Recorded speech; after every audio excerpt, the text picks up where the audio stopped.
Hey friends, this is CJ with Charles Moll Photography. This is a wedding guide for couples looking to have a stress-free and enjoyable wedding day. I'm a wedding photographer based in Bozeman, Montana. This is 9 tips to help you have a stress-free wedding. So first off, this tip is one I give all my couples, and that is set values for your wedding day. This was a big thing my wife and I did that alleviated a ton of stress and actually kept us on track through the whole wedding process. During your journey, you're going to find a lot of outside factors, lots of pressures, both socially, from friends, from families, from wedding magazines, from wedding vendors, all trying to push their vision of what a wedding day should look like on you. And if you don't actually know what you want, you can end up spending way more money than you actually want and end up with a wedding that you don't actually want. So what does it look like to set values? Sit down with your partner and you want to write out what should the day feel like.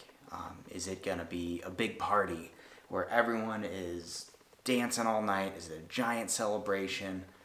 Or do you want something more low-key and reserved where you're able to talk with your guests, spend time with them, and enjoy them?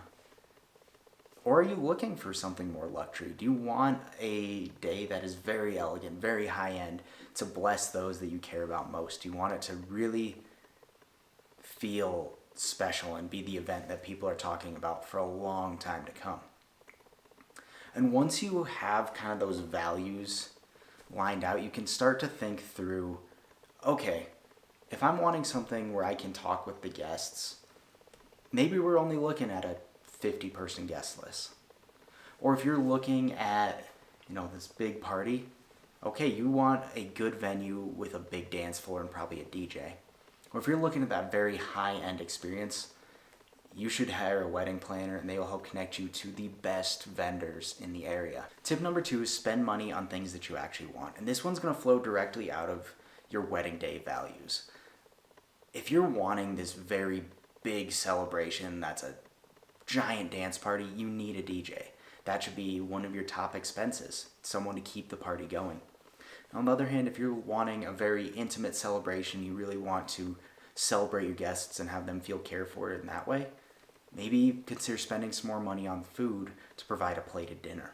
Now, the one exception that I have here is the wedding photographer, and this is going to sound super self-serving.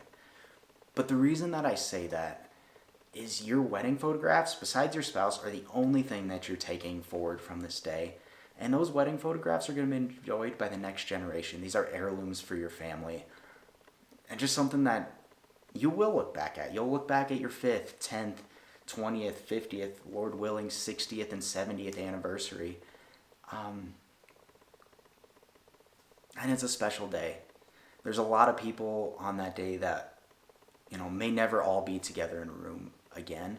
And sometimes these may be the last photos that you have with certain family members. And I've seen so many couples where they really skimped on the wedding photography and they always regret it every single time. So yeah, find someone that you like their style and can actually capture your day well from start to finish. Because your memories matter. The third tip, wedding venue. This is what you need to be thinking through when picking a wedding venue. First off, are we as the bride and groom able to get ready in the same location or close to this venue? One of the first weddings that I photographed, the bride and groom, I think, got ready about 40 minutes away from the venue. Then they did a first look 20 minutes away from the venue. And then everyone showed up late because the bride's hair and makeup took a lot longer than expected. And, this is one of my first weddings, so I didn't have the sense to advise against doing this. But try and find a way to get ready at the venue, or find a venue that's very close to your hotel room or a place that you can get ready. Number 2 is, if you're getting married in Montana, the weather is very chaotic. This state has the biggest temperature difference on record in the entire world in one day. Find a venue that you can get married indoors or outdoors. That'll eliminate a lot of stress. You never know when The rain might come in and you have to quickly pivot to getting married inside your venue. Number 4, the frickin' guest list. This is the most tension, stress-causing part of your wedding in general.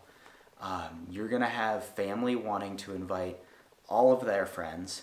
You're going to be wanting to invite your friends. Your spouse is going to be wanting to invite their friends.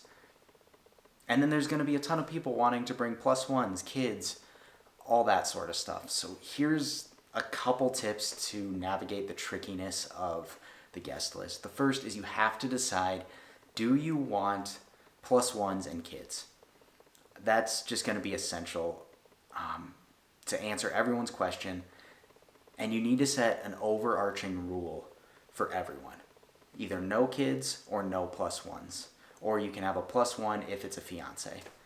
Because otherwise, if you're making exceptions for some people, you can hurt people's feelings, and that just, again, leads to that unwanted stress. Number 2, when planning the guest list, is think of how you want to split the guest list out.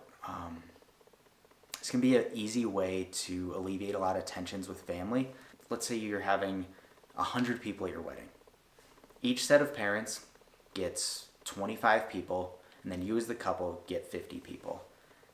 If you set these hard numbers around how many people your family and you can invite, this is going to help to alleviate tension, alleviate that unfairness, and hopefully help you not get into some fights.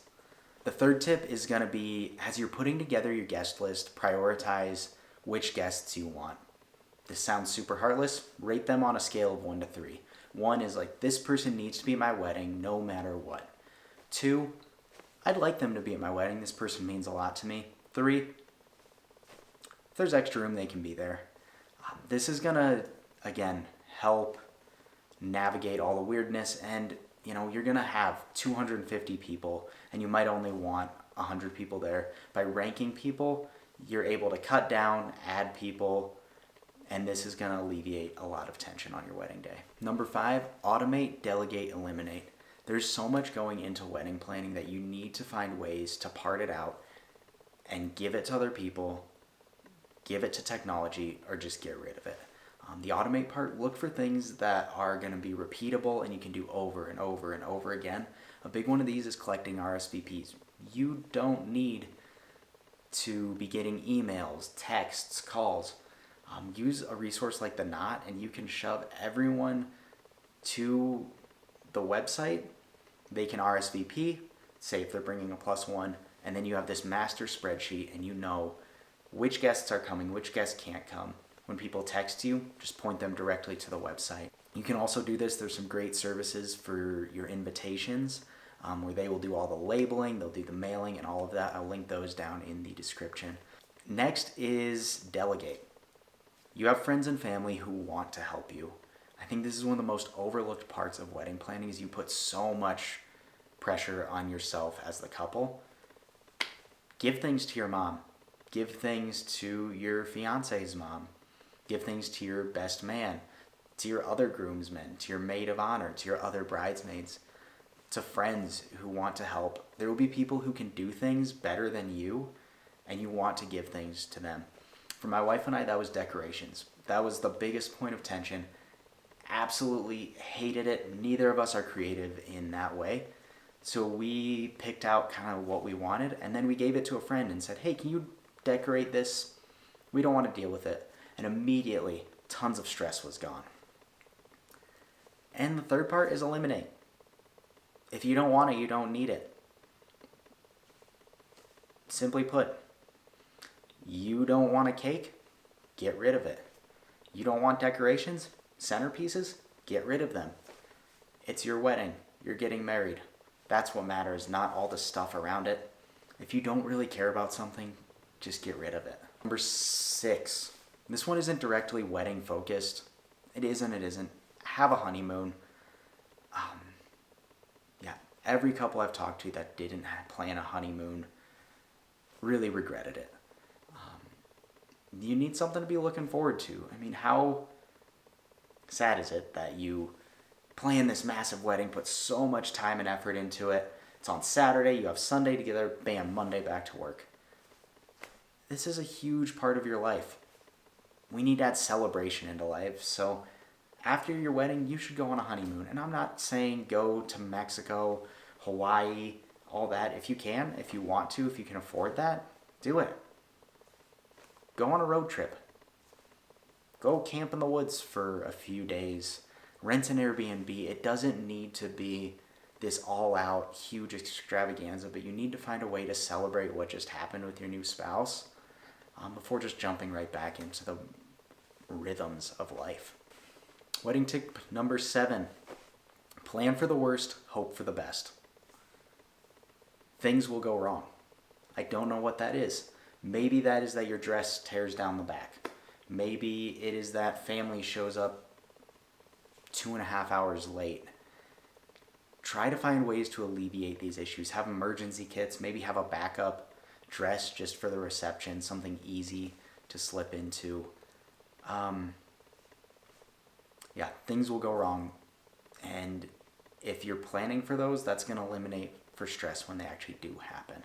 Tip number 8 is to have a flexible schedule. You want your day to be planned out. You want family to know when they need to be there for family photos.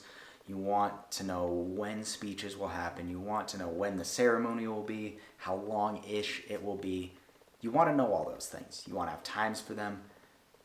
But you want to build a flexible schedule. And a lot of this will be done with your wedding photographer.